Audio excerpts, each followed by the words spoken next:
Hello everyone, welcome to knowledge plus. इस video में आज हम लोग 17 जुलाई 2020 के करंट अफेयर को देखने जा रहे हैं, जो कि बेस्ट होगा डिफरेंट न्यूज़पेपर से। तो आइए शुरू करते हैं आज का ये वीडियो। तो सबसे पहला न्यूज़ यहाँ पे कि फॉर्मर इलेक्शन कमीशनर एक्सपर्ट से centre move on delimitation in north east state illegal. तो जैसे डिलिमिटेशन एक्सरसाइज करवाया जाता है सेंटर के द्वारा, ministry of home affairs actually इसको करवाती है। इसके तहत लोकसभा और राज्यसभा में जो बाउंड्री होता है उसको डिटरमाइन किया जाता है, लोकसभा और विधानसभा का बाउंड्री डिटरमाइन किया जाता है। यानी कि लोकसभा कोई क्षेत्र होगा उसका एरिया कहाँ तक होगा, किसी विधानसभा क्षेत्र का एरिया कहाँ तक होगा, ये डिलिमिटेशन एक्सरसाइज के तहत करवाया जाता है। ये कॉन्स्टिट्यूशनल प्रोसेस है, मतलब कॉन्स्टिट्यूशन में ऐसा लिखा गया है कि हर एक सेंसस के बाद यहाँ पे डिलिमिटेशन करवाना है। लेकिन बीच में हाल फिलहाल में कुछ सेंसस के बाद 1971 के सेंसस के आधार पर भी लोकसभा में बाउंड्री डिटरमाइन किया गया है। ठीक है, मतलब कि दो सेंसस ऐसा रहा है जिस समय डिलिमिटेशन एक्सरसाइज नहीं हुआ है, दो सेंसस के बाद, है ना। अंतिम बार 2001 के सेंसस के बाद डिलिमिटेशन हुआ था। तो डिलिमिटेशन के लिए आर्टिकल 82 में मेंशन किया गया है। आर्टिकल 82 जो हमारे कॉन्स्टिट्यूशन का है उसमें डिलिमिटेशन के बारे में बताया गया, और आर्टिकल 170 के बारे में। आर्टिकल 82 जो है सेंटर के लिए हो गया और 170 हो गया स्टेट के लिए, ऐसा मान सकते हैं। पहला बार जो डिलिमिटेशन हुआ था 1950 से 51 में हुआ था, 1950-51 के बीच में हुआ था, लेकिन ये प्रेसिडेंट के द्वारा करवाया गया था, प्रेसिडेंशियल ऑर्डर से हुआ था। डिलिमिटेशन कमीशन सेटअप किया था 52 में, 1952 में डिलिमिटेशन कमीशन सेटअप किया गया था। और अभी तक जो है डिलिमिटेशन कमीशन इंडिया में सेटअप हुआ है 52 में, 63 में, 73 में, उसके बाद 2002 में, यानी कि 4 बार डिलिमिटेशन कमीशन सेटअप हुआ है अभी तक। और उसके बाद याद रखिए 1981 और 1991 ये दो सेंसस ऐसा है जिसके बाद कोई भी डिलिमिटेशन एक्सरसाइज नहीं हुआ है। ठीक है, अभी जो कहा गया है कि डिलिमिटेशन जो अभी जो लोकसभा में जो बाउंड्री 1971 के सेंसस के आधार पर है, और अंतिम बार डिलिमिटेशन जो हुआ था 2002 में हुआ था, ये जो है 2001 के सेंसस के आधार पे हुआ था। और इसमें याद रखिएगा कि डिलिमिटेशन कमीशन जो है 84th अमेंडमेंट एक्ट आया था, एक कॉन्स्टिट्यूशन में 84वां अमेंडमेंट एक्ट आया था। उसके तहत कहा गया था कि 2026 तक, ठीक है, 2026 तक जो है इसी तरीके से जो अभी जितना सीट है लोकसभा में 1971 के सेंसस के आधार पे 71 के सेंसस के आधार पे है। ठीक है, तो 71 के सेंसस के आधार पे 2026 तक यहाँ पे अभी लोकसभा में सीट का बंटवारा होगा। 2026 के बाद जो सेंसस होगा उसके बाद देखा जाएगा। ठीक है, डिलिमिटेशन कमीशन में होते कौन कौन है, तो रिटायर्ड चीफ जस्टिस होते हैं, चीफ जस्टिस नहीं, रिटायर्ड जस्टिस होते हैं एक सुप्रीम कोर्ट के। उसके अलावा चीफ इलेक्शन कमीशनर होते हैं इंडिया के, और जिस स्टेट में डिलिमिटेशन हो रहा है उस स्टेट के इलेक्शन कमिश्नर होते हैं। तो ये 3 आदमी मेनली डिलिमिटेशन कमीशन को हेड करते हैं, मतलब कि उसके मेंबर होते हैं, बाकी सारे स्टाफ होते हैं जो हेल्प करते हैं। तो एक former legal adviser election commission को, उनके द्वारा कहा गया है कि सेंटर का जो ऑर्डर है डिलिमिटेशन कमीशन सेटअप करने का अरुणाचल, मणिपुर, असम और नागालैंड 4 स्टेट में, वो इलीगल है और अनकॉन्स्टिट्यूशनल है। इनका नाम है S K. Mendiratta, who served with the election commission for over 50 year, लगभग 50 साल तक इलेक्शन कमीशन से जुड़े रहे। ये तीनों इलेक्शन कमिश्नर 3 में आदमी होते हैं, एक होता है चीफ, बाकी 2 उसके जूनियर होते हैं। यहाँ पे लिखा गया है कि लॉ मिनिस्ट्री के द्वारा जो नोटिफिकेशन दिया गया है मार्च 6 मार्च को निकाला गया था, वो वायलेट करता है रिप्रेजेंटेशन ऑफ पीपल एक्ट 1950 को। जो रिप्रेजेंटेशन ऑफ पीपल एक्ट 1950 का उसको वायलेट करता है। Section 8A of RP act 1950 introduce by parliament in 2008 state the delimitation in the 4 north eastern state when held would fall with in the election remit. तो क्या कह रहा है कि जैसे लॉ मिनिस्ट्री के द्वारा यहाँ पे ऑर्डर निकाला गया था डिलिमिटेशन के लिए, लेकिन यहाँ पे सेक्शन 8A है रिप्रेजेंटेशन ऑफ पीपल एक्ट 1950 का, उसमें कहा गया कि जो 4 स्टेट है अरुणाचल, मणिपुर, असम और नागालैंड, ठीक है, अरुणाचल, मणिपुर, असम और नागालैंड, यहाँ पे जो डिलिमिटेशन करवाया जाएगा इलेक्शन कमीशन के आधार पर करवाया जाएगा, इलेक्शन कमीशन के कहने पर करवाया जाएगा। ठीक है, लेकिन यहाँ पे ऐसा नहीं है, लॉ मिनिस्ट्री के द्वारा नोटिस जारी करके कहा गया, वो इसीलिए इसको इलीगल कहा जा रहा है। The 4 state had been left out of delimitation over delimitation के साथ कंप्लीट इन 2008। तो 2008 में डिलिमिटेशन हुआ था, उसमें जो है 4 स्टेट का जो है, देखिए 2002 में जो डिलिमिटेशन हुआ था ना, जम्मू कश्मीर और नॉर्थ ईस्टर्न स्टेट, ये थोड़ा सा अलग है। मतलब कहने का मतलब कि जब पूरे इंडिया में यहाँ पे डिलिमिटेशन चलता है तो यहाँ पे कभी कभी नहीं भी होता है। ठीक है, उसका अपना अपना रीजन है। इस एरिया में इनस्टेबिलिटी काफ़ी ज़्यादा होता है इस कारण से। ठीक है, डिलिमिटेशन कहने का मतलब क्या, delimitation is the act of drawing boundary of Lok Sabha and assembly constituency to represent change in population. तो पॉपुलेशन में जैसे जैसे चेंज होता है उसी के आधार पे यहाँ पे चेंज लाया जाता है। The law ministry notified the delimitation commission one 4 north east state and Jammu and Kashmir. अभी 6 मार्च को 4 नॉर्थ ईस्ट स्टेट और जम्मू एंड कश्मीर के लिए यहाँ पे डिलिमिटेशन कमीशन का नोटिस जारी किया था लॉ मिनिस्ट्री के द्वारा, और कहा गया था कि 2011 के सेंसस के आधार पे यहाँ पे डिलिमिटेशन करवाया जाएगा। ठीक है, तो ये भी याद रखिएगा, यहाँ पे 2011 के सेंसस के आधार पे डिलिमिटेशन करवाया जाएगा। इसके हेड कौन है, former supreme court justice Ranjana Prakash Desai the chairperson, and ठीक है। तो यहाँ पे रंजना प्रकाश देसाई जो है इनके चेयरमैन, मतलब कि इसके चेयरपर्सन है, ठीक है। तो ये था इस न्यूज़ से। आगे बढ़ते हैं हम लोग। तो यहाँ पे आज इंडिया में, मतलब कि कल के शाम तक इंडिया में कोरोना का केस देख लेते हैं। तो 9,68,000 लगभग 10 लाख को क्रॉस करने वाला है, आई थिंक क्रॉस कर चुका है अभी। और रिकवर हो चुके हैं 6,12,814 केस, आदमी जो है रिकवर हो चुके हैं इतने, और लेकिन 24,000 लोगों को डेथ भी हो चुकी है। डबलिंग रेट जो यहाँ पे 21.25 डे है, 21.25 दिन, मतलब कि लगभग 21 दिन ही मान के चलिए, इतने दिन में केस डबल हो जा रहे हैं इंडिया में। और देखा जाए तो महाराष्ट्र में 2,75,000 केस होने वाला है, तमिलनाडु में 1,51,000, दिल्ली में 1,16,000। इसके अलावा यहाँ पे 32,000 केस कल डिटेक्ट किए गए हैं। ये डाटा थोड़ा सा कम रहता है क्योंकि ये सरकारी डाटा होता है, जो प्राइवेट इसको अपडेट करने में थोड़ा टाइम लगता है, ठीक है। और इतने लोग ठीक भी हो गए, 20,000 लोग ठीक भी हुए हैं, 32,000 केस डिटेक्ट हुए हैं। पहले जो पॉजिटिविटी रेट था वो 7.14 था, जो बढ़ गया है, चिंता का विषय है। पहले मान लीजिए कि 100 आदमी का चेक होता था तो उसमें 7.14 आदमी पॉजिटिव पाए जाते थे, अब 7.61 आदमी पॉजिटिव पाए जा रहे हैं। और पहले जो फर्टिलिटी रेशियो होता था, मतलब कि फर्टिलिटी रेशियो 2.75 था, 100 आदमी यदि पॉजिटिव पाए गए हैं तो उनमें कितने लोगों का डेथ हो रहा था। अब जो है डेथ रेट थोड़ा कम गया है, 2.57 हो चुका है। इंडिया में देखते हैं कि 1 मिलियन यानी 10 लाख का जर्नी कैसे हुआ। तो पहला केस जो है जनवरी 29 को निकला था, यहाँ पे 29 जनवरी को इंडिया में पहला केस केरला में निकला था। उसके बाद आउटब्रेक धीरे धीरे मतलब फैलना चालू हुआ 2 मार्च को, इस तरीके से 100 केस आया 15 मार्च को, 15 मार्च को 100 केस यहाँ पे हो चुका था, 13 दिन लगा था यहाँ पे आउटब्रेक के बाद, आप देख सकते हैं। उसके बाद 100 से 1,000 हुआ 29 मार्च को, 29 मार्च को 1,000 केस हुआ, 13 अप्रैल को मात्र 15 दिन में 10,000 केस हो चुका था। और उसके बाद फिर 35 दिन, उसके 35 दिन के बाद 1 लाख केस हो चुका था इंडिया में। 26 जून को 5 लाख केस हो चुका था, और अब जुलाई 16 यानी कि कल के दिन 1 मिलियन क्रॉस करने वाला था। 20 दिन के अंदर 5 लाख बढ़ चुका है, आप यहाँ पे देख सकते हैं, मात्र 20 दिन में 5 लाख केस बढ़ चुका है कोरोना का इंडिया में।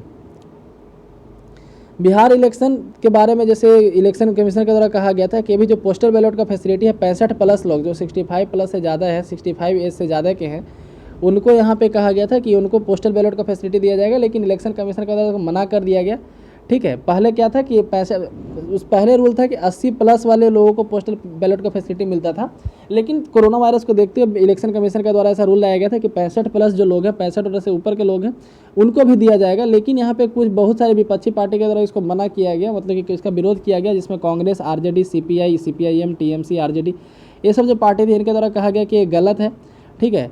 तो इलेक्शन कमीशन इन लोगों के दबाव में आकर बोलिए, या फिर जो भी इन लोगों की बात सुनते हुए इसको जो ऑर्डर था उसको विड्रॉ कर लिया। मतलब पुराना वाला जो सिस्टम था कि 80 से ज़्यादा वर्ष के लोग जो पोस्टल बैलेट से वोट दे सकते हैं, आर्मी वाले लोग दे सकते हैं, जो इंडियन एम्बेसी में काम करते हैं, मतलब इंडियन गवर्नमेंट के तरफ से भेजे गए हैं विदेश में, वो लोग वोट दे सकते हैं। अब यहाँ पे 5G के बारे में बताया कि 5G नेटवर्क एक्चुअली होता क्या है। रिलायंस जो है कि अनाउंस किया कि Reliance has announced 5G solution from Jio के थ्रू 5G लाएगा Reliance. How do such network work and how far is India from being 5G ready. क्या करें कि ये नेटवर्क काम कैसे करता है और इंडिया दूर कैसे है, मतलब कितना दूर है अभी 5G से, उसके बारे में देखें। On Wednesday Reliance industry CMD Mukesh Ambani announced that the company telecom venture Jio है design and developed an indigenous 5G solution. तो कल मुकेश अंबानी के द्वारा घोषणा किया गया था कि रिलायंस जियो जो है 5G सोल्यूशन लेके आएगा इंडिया में, which is ready for deployment once, कहाँ गया, once network are in place. क्या करें कि डिप्लॉयमेंट के लिए एकदम रेडी है, यदि बस गवर्नमेंट अलाउ कर देती है, स्पेक्ट्रम का नीलामी चालू कर दिए, 5G लाने के लिए जियो चालू है, मतलब रेडी है। आगे है कि व्हाट इज 5G, आखिर 5G है क्या। तो 5G the latest upgrade the long term evolution, जो LTE हम लोग पढ़ाते हैं, देखेंगे मोबाइल के ऊपर आपका LTE लिखा रहता है, तो उसको फुल फॉर्म होता है लॉन्ग टर्म इवोल्यूशन। तो लेटेस्ट अपग्रेड होगा उसका mobile broadband network. The first generation of the network allowed only mobile voice call. तो सबसे पहला जो था 1G जो था सिर्फ और सिर्फ उसमें वॉइस कॉल होता था। उसके बाद आया 2G जिसमें एक शॉर्ट टेक्स्ट मैसेज का फीचर आया है ना, 2G added the feature of short text message. 3G allowed web browsing in mobile devices, 3G से वेब ब्राउजिंग का यहाँ पे आया। 4th generation in the improved 3G speed and latency. तो 4th जनरेशन जो 3G का जो सर्विस था उसी को इम्प्रूव किया, उसका स्पीड को बढ़ाया, लेटेंसी को बढ़ाया। लेटेंसी बोलते हैं कि डाउनलोडिंग करने में कितना टाइम लगता है, ठीक है, उसको लेटेंसी बोलते हैं। मतलब वहाँ से सर्वर पे यदि कोई चीज़ अपलोड किया गया, वहाँ से आपके डिवाइस में आने में कितना टाइम लग रहा है, उसको लेटेंसी बोलते हैं। आप मतलब कि आम भाषा में समझ लीजिए कि डाउनलोड करने में कितना टाइम लगता है, उसको लेटेंसी बोलते हैं। Latency time take device to communicate with the network. Latency उस टाइम को बोलते हैं कि आपका डिवाइस किसी नेटवर्क से कम्युनिकेट करने में कितना, मतलब कितना टाइम लेता है। 5G network will have the faster speed that will bring latency down to 1/10 millisecond. तो अब जो लेटेंसी आएगा 1/10 मिली सेकंड आएगा from an average 50 millisecond for 4G। तो 4G के लिए 50 मिली सेकेंड है, जो 10 मिली सेकेंड के आसपास आ जाएगा, यानी कि इससे 5 गुना स्पीड पे काम करेगा, खास करके जब कोई आप वेबसाइट वगैरह खोलिएगा तब। In India telecom service provider and equipment vendor have completed lab trials और 5G network components but are yet to begin field trial. तो क्या करें कि लैब ट्रायल तो हो गया है, लेकिन फील्ड ट्रायल अभी तक नहीं हुआ है, मतलब लैब में चेक किया जा चुका है इक्विपमेंट का, फील्ड में चेक नहीं हुआ है। Which an initially schedule last year, जो लास्ट ईयर शेड्यूल था। Telecom companies are awaiting allocation of test spectrum, जो टेस्ट स्पेक्ट्रम जो एलोकेट होने वाला था उसके लिए वेट किया जा रहा है, उसको बढ़ा दिया गया उसका टाइम पीरियड को। एंड सर्विस प्रोवाइडर में have already tied up with equipment makers like Nokia, Ericsson, ETC for deploying 5G network. बहुत सारे सर्विस प्रोवाइडर जियो के अलावा जो नोकिया के साथ, नोकिया जो है 5G में इक्विपमेंट बना रहा है, 5G सर्विस उसका नहीं आने वाला, लेकिन इक्विपमेंट बना रहा है 5G सर्विस को प्रोवाइड करने वाला जो सामान होगा। नोकिया, एरिक्सन, हुआवे को ड्रॉप किया गया है बहुत सारे कंट्री से, USA से, UK से। इंडिया में भी हुआवे को अभी दिया गया, हालांकि ड्रॉप नहीं किया गया, लेकिन इन फ्यूचर हो सकता है कि ड्रॉप कर दिया जाए, हुआवे को इंडिया में बैन कर दिया जाए। हुआवे चाइना की कंपनी है। Next, Jio in 5G very Reliance announced investment by American chip maker Qualcomm in Jio. Qualcomm के द्वारा 0.15% खरीदा गया है जियो के सेक्टर में, कल आप देखे होंगे। तो जब रिलायंस अनाउंस्ड इन्वेस्टमेंट किया कि इन्वेस्टमेंट अनाउंस किया कि अमेरिका का एक चिप मेकर कंपनी क्वालकॉम वो जियो में इन्वेस्टमेंट करने वाला, भले इन्वेस्टमेंट काफ़ी छोटा है, 0.15% ही है। It had said it will open tie to support Jio platform in its journey to roll out advance 5G infrastructure and service for Indian customer. Additional in partnership with Google Jio plan to develop affordable smartphone. तो Google के साथ मिल करके जियो जो है smartphone बनाने वाला भी है, जो जिसपे 5G आएगा, है ना, जिसमें 5G सर्विस इनेबल्ड होगा। Experts are developing an Android 5G app ecosystem focused on emerging market would also be an area of focus Google from medium term perspective. Next up, being 5G ready. क्या 5G ready है? तो globally companies such as AT&T, T-Mobile, Verizon have been deploying 5G network। तो बहुत सारा company दुनिया का जो 5G network deploy कर रहा है।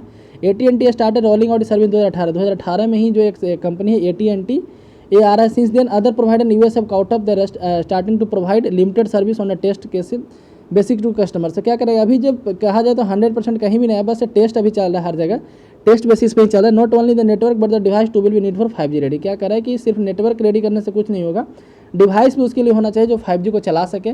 One of the major improvement of 5G the use of beam tracking to follow all device on the network to ensure consistent connection in real time. क्या करेगा कि मेजर इंप्रूवमेंट ये होगा इसमें कि इसमें जो कनेक्शन जो है कंसिस्टेंट होगा। जैसे अभी क्या होता है कि नेटवर्क छोड़ देता है ना, नेट चलते चलते रुक जाता है, फिर से स्पीड्स पकड़ लेता है, तो ऐसा प्रॉब्लम उसमें दूर हो जाएगा।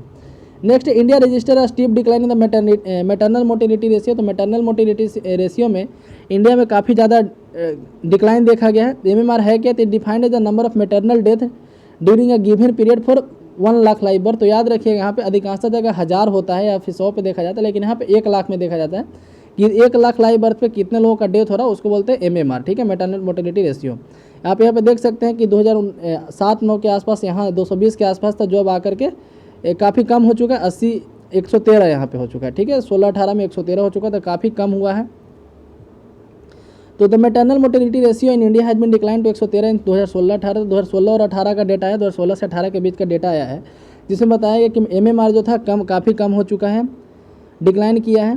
फ्रॉम 122 इन 2015-17, 122 था 2015-17 में, 130 था 2014-16 में, इस तरीके से हो रहा है।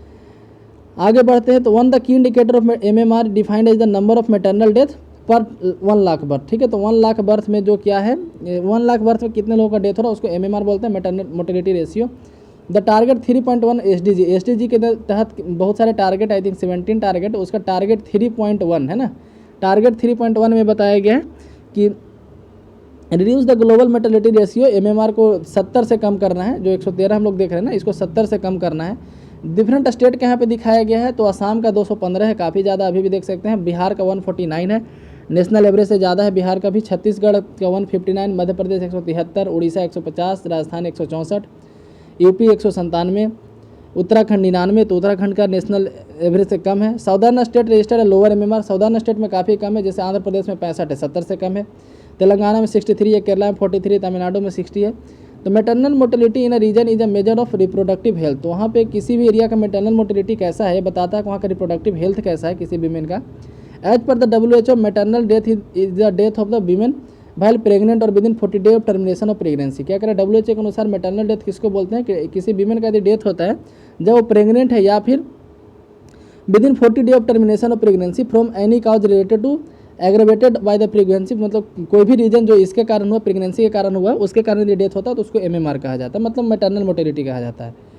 आगे पढ़ते तो रेलवे को फाइन किया गया है एयर पोल्यूशन के लिए, तो ये फाइन करेगा कौन, NGT के द्वारा किया गया है। तो railway fine for causing air pollution करने के कारण रेलवे को फाइन किया गया है पे NGT के द्वारा। तो हम लोग NGT के बारे में पढ़ लेते हैं। NGT एक स्टैट्यूटरी बॉडी है जिसको बनाया गया था NGT एक्ट 2010 के तहत।